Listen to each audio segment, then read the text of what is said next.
Hello friends, welcome to my YouTube channel educationindia.com। Friends, আজকে আমি এই ভিডিওতে আলোচনা করব কিভাবে আমরা ডেটা এন্ট্রির কাজ করব। অর্থাৎ আমি এই ভিডিওতে ডেটা এন্ট্রি কিভাবে করতে হয় আমি পুরো প্রসেসটি আমি ভিডিওর মাধ্যমে তোমাদেরকে শিখিয়ে দেবো। তো ভিডিওটি প্রথম থেকে শেষ পর্যন্ত তোমরা দেখতে থাকো। তো চলো শুরু করছি আজকের ভিডিও, কিভাবে আমরা ডেটা এন্ট্রির মাধ্যমে কোনো ডেটাকে ইনপুট করব এবং একটি ফুল ডেটা এন্ট্রির ওয়ার্ক কাজ কমপ্লিট করব। তো একদম সহজভাবে আমি বুঝিয়ে দেওয়ার চেষ্টা করছি। তো প্রথমে আমি এমএস এক্সেল ওপেন করছি। তো তোমরা অবশ্যই এমএস এক্সেলটি প্রথমে ওপেন করবে। তো ওপেন করার পর এটা নর্মালি এমএস এক্সেল এখানে কিন্তু খুলে গেল। তো এরপর এই উপরের যে লেখা, উপরের যে বক্সগুলো দেখতে পাচ্ছ পরপর, এগুলোকে বলা হয় রো, এবং এই নিচের যে বক্সগুলো, নিচের বক্সগুলোকে বলা হয় কলম। ঠিক আছে, তো প্রথম রো, পুরো রোটা ছেড়ে দিয়ে সেকেন্ড রো থেকে আমি এখানে কিছু ডেটা এখানে ইনপুট করছি। প্রথমে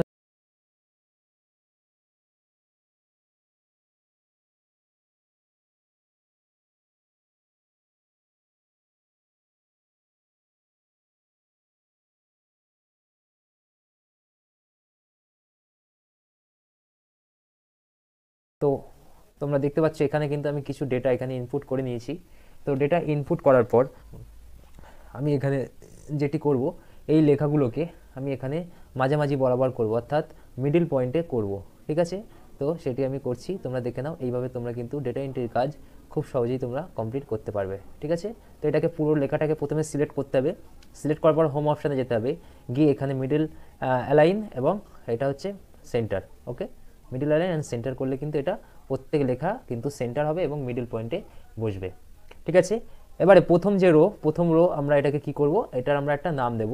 তো নাম দেওয়ার জন্য প্রথমে এই রোটাকে আমরা মার্জ করব। তো মার্জ অ্যান্ড সেন্টার করতে গেলে আমাকে হোমে যেতে হবে। তোমরা অবশ্যই হোমে যাবে। হোমে যাওয়ার পর এখানে মার্জ অ্যান্ড সেন্টার একটা অপশান আছে, এখানে মার্জ অ্যান্ড সেন্টার অপশানে ক্লিক করে কিন্তু মার্জ অ্যান্ড সেন্টার এটা করে নিতে হবে। এরপর এখানে আমি লিখব কি, অ্যাডমিশন ডিটেলস। ওকে, অ্যাডমিশন ডিটেলস লিখলাম।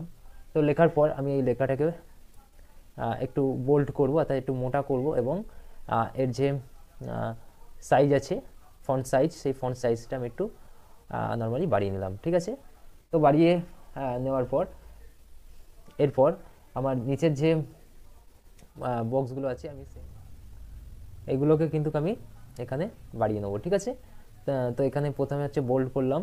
তো বোল্ড করার পর এখানে একটু সাইজটাকে একটু হালকা বাড়িয়ে নিলাম, নর্মালি করলাম। বাড়ানোর পর এগুলোর ফন্ট আমি চেঞ্জ করতে পারি, এখান থেকে তোমরাও পারবে এখান দিয়ে। তো আমি একটা ফন্ট এখানে দিচ্ছি। তো এখানে নর্মালি আমি হচ্ছে একটা ফন্ট এখানে আমি দিয়ে দিচ্ছি। এই ফন্টটি আমি এখানে দিয়ে দিলাম। ঠিক আছে, ফন্ট দেওয়ার পর আমি এখানে লেখার কালারটা চেঞ্জ করছি। এটা হচ্ছে ব্যাকগ্রাউন্ড চেঞ্জ হচ্ছে, তো ব্যাকগ্রাউন্ডও আমি চেঞ্জ করে নিচ্ছি। আচ্ছা, উপরের যে ফন্টটা, এটার আমি ব্যাকগ্রাউন্ড এখানে চেঞ্জ করছি, এটাকে নীল দিলাম, এবং ফন্ট যে লেখা, সেই লেখার কালার সেটা আমরা এখানে চেঞ্জ করে নিচ্ছি, এটাকে আমরা হোয়াইট দিয়ে দিলাম। ঠিক আছে, তো নিচের যে এটা ঠিক আছে। তো তো এরপর আমরা কি করব না, এখান দিয়ে আমরা এটার বর্ডার করব। তো বর্ডার করতে হলে প্রথমে এখান দিয়ে পুরোটাকে আমাকে সিলেক্ট করতে হবে, আমরা কতদূর বর্ডার করতে চাই। 20 পর্যন্ত এখানে বর্ডার করতে চাই। তো 20 কলাম পর্যন্ত আমাকে সিলেক্ট করতে হলো, অর্থাৎ তোমরাও ঠিক এইভাবে সিলেক্ট করবে। সিলেক্ট করার পর এখানে একটি অপশান আছে, এখানে একটি বর্ডার, এই যে মাঝখানে বর্ডার, বটম বর্ডারের এই মেতে ক্লিক করবে। তো এখান দিয়ে এসে এখানে এবারে বর্ডার এখানে আমাকে সিলেক্ট করে নিতে হবে।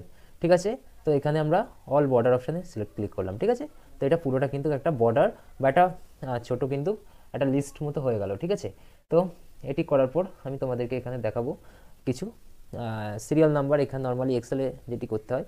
তো এখানে আমি এখন ডেটা এন্ট্রির কাজ করছি। ওকে, তো এই দুটোকে সিলেক্ট করতে হবে। সিলেক্ট করার পর নিচে পরপর টেনে দিলে কিন্তু পরপর লেখা এখানে চলে আসবে। ওকে, তো এবার স্টুডেন্টের নাম, এখানে আমরা এক একটি করে নাম যদি দিতে চাই তার জন্য আমাকে অনেক সময় দিতে হবে, তো সেক্ষেত্রে অনেক সমস্যা হবে। তো আমি এখান দিয়ে একটি পদ্ধতি তোমাদেরকে শিখিয়ে দেবো।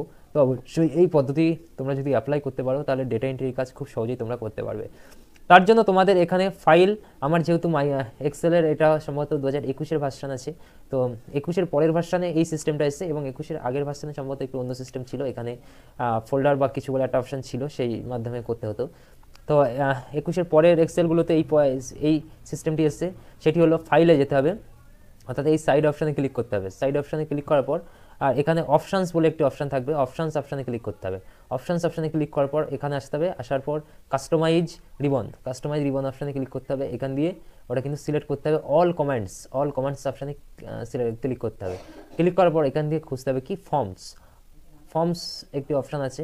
তো এটি আমরা ফর্মের মাধ্যমে খুব ইজিলি আমরা এটা কিন্তু ডেটা এন্ট্রির কাজটি করতে পারবো। তো এখানে আমি ফর্ম ক্লিক করতে হবে, ক্লিক করে অ্যাড করতে হবে। তো অ্যাড করার পর এখানে কি লেখা উঠছে, comments need to be added to custom groups to create a group, pick a tab in the list then click new group. আচ্ছা, তাহলে এখানে আমাকে একটা নতুন ট্যাব নিতে হবে, ট্যাব নিয়ে সেটা করতে হবে। তো এই ট্যাবটি আমি এখান দিয়ে উড়িয়ে দিচ্ছি। তো এখানে আমি একটি নতুন ট্যাব এখানে আমি নিয়ে নিচ্ছি। তো প্রথমে নিউ ট্যাব নিলাম, নিউ ট্যাব নিয়ে এখানে হচ্ছে কি এখানে আমরা এই নতুন যে গ্রুপটা হলো সেখানে আমরা অ্যাড করব, ঠিক আছে, ফর্ম। তো এখানে আমরা ফর্মটি অ্যাড করে নিলাম, তোমরা দেখতে পাচ্ছ ফর্ম অ্যাড হয়ে গেছে। এরপর আমি এখানে ওকে অপশানে ক্লিক করছি। তো ওকে অপশানে ক্লিক করার পর তোমরা দেখতে পাবে যে এখানে নিউ ট্যাব বলে একটি অপশান কিন্তু ক্রিয়েট হয়ে গেছে। তো এরপর যেটি করতে হবে, নর্মালি এখান দিয়ে আমি সিলেক্ট করতে হবে যে কোন বিষয়গুলো আমি এখানে দিতে চাই, অর্থাৎ কোন অপশানের আন্ডারে আমি এখানে ডেটা ইনপুট করতে চাই, সেই অপশানগুলো সিলেক্ট করতে হবে। সিলেক্ট করার পর নিউ ট্যাব অপশানে যেতে হবে, গিয়ে এখান দিয়ে ফর্ম অপশানে ক্লিক করতে হবে। ফর্ম অপশানে ক্লিক করার পর এখানে নর্মালি ওকে অপশানে ক্লিক করতে হবে। ওকে অপশানে ক্লিক করার পর এখানে দেখতে পাচ্ছ শিট 1, এখানে student name, date of birth, father's name, mother's name, gender, contact address, অর্থাৎ এখানে যে লেখাগুলো আছে এখানে কিন্তু সেই লেখাগুলো চলে আসে। আমি এখানে পরপর যেগুলো লিখবো সেগুলো কিন্তু এখানে অটোমেটিক বসে যাবে। তো আমি দেখিয়ে দিচ্ছি এখানে একটি নাম লিখে, এবং আমি ডিটেলসে দেখিয়ে দিচ্ছি নাম এবং ডেট অফ বার্থ আমি এখানে এন্ট্রি করছি।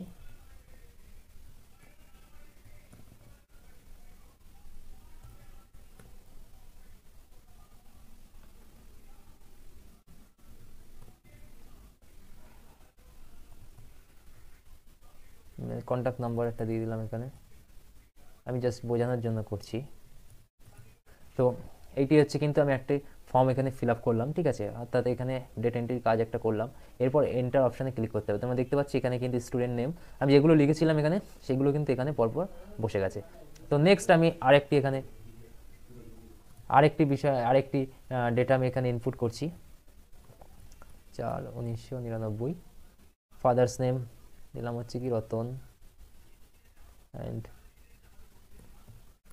Ishita, gender male, contact number একটা দিয়ে দিলাম এখানে। এরপর অ্যাড্রেস দিলাম কি Baruipur.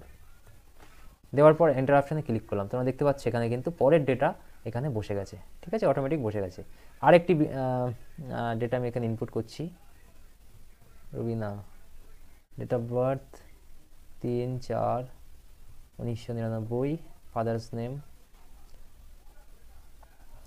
Asif, mother's name Tamanna, gender male, contact number এখানে একটা দিয়ে দিচ্ছি, অ্যাড্রেস দিলাম হচ্ছে কি দেগঙ্গা। ওকে, তো এখানে আমি আরেকটি শিট তৈরি করলাম। এরপর এন্টার অপশানে ক্লিক করছি। তোমরা দেখতে পাচ্ছি এখানে কিন্তু পরপর এখানে ডেটা কিন্তু ইনপুট হচ্ছে, ঠিক আছে। তো আমরা এইভাবে কিন্তু পরপর যত লিখবো তত কিন্তু পরপর এখানে ডেটা ইনপুট হতে থাকবে। তো এইভাবে কিন্তু আমরা ডেটা এন্ট্রির কাজ কিন্তু খুব সহজে, খুব ইজি প্রসেসের মাধ্যমে আমরা করতে পারি। তো এরপর এখানে কিন্তু ফাইন প্রিভিউ, অর্থাৎ আগের যে লেখাগুলো সেগুলো এখানে দেখতে পাবো, ঠিক আছে। এটা ফাইন প্রিভিউ, এটা ফাইন নেক্সট, পরের লেখাগুলো দেখতে পাবো। ধরো আমরা এখানে এই ডেটা পুরোটাকে আমরা ডিলিট করতে চাই, 2 নম্বর যে সিরিয়াল লিস্টের ডেটা ডিলিট করতে চাই। তার জন্য কী করতে হবে, নর্মালি এখানে 2 নম্বর, এটা হচ্ছে 2 নম্বরের ডেটা, 2 নম্বর ডেটা অপশানে যেতে হবে, ডিলেট অপশানে ক্লিক করতে হবে, ডিলেট অপশানে ক্লিক করে ওকে করতে হবে, করলে কিন্তু এটা ডিলেট হয়ে যাবে, ঠিক আছে। তো ফ্রেন্ডস, এই ছিল আজকের ভিডিওর প্রধান বিষয়, কিভাবে আমরা ডেটা এন্ট্রির কাজ খুব সহজভাবে করতে পারবো। আশা করছি ভিডিওটি তোমাদের অনেক কাজে লাগবে এবং অনেক হেল্পফুল হবে। এবং ভিডিওটি যদি তোমাদের ভালো লেগে থাকে অবশ্যই একটি লাইক করবে এবং দেখতে থাকো আমাদের অন্যান্য ভিডিওগুলি। ততক্ষণে তোমরা ভালো থাকবে, সুস্থ থাকবে, সাবধানে থাকবে। ধন্যবাদ। সঙ্গে থাকো educationindia.com।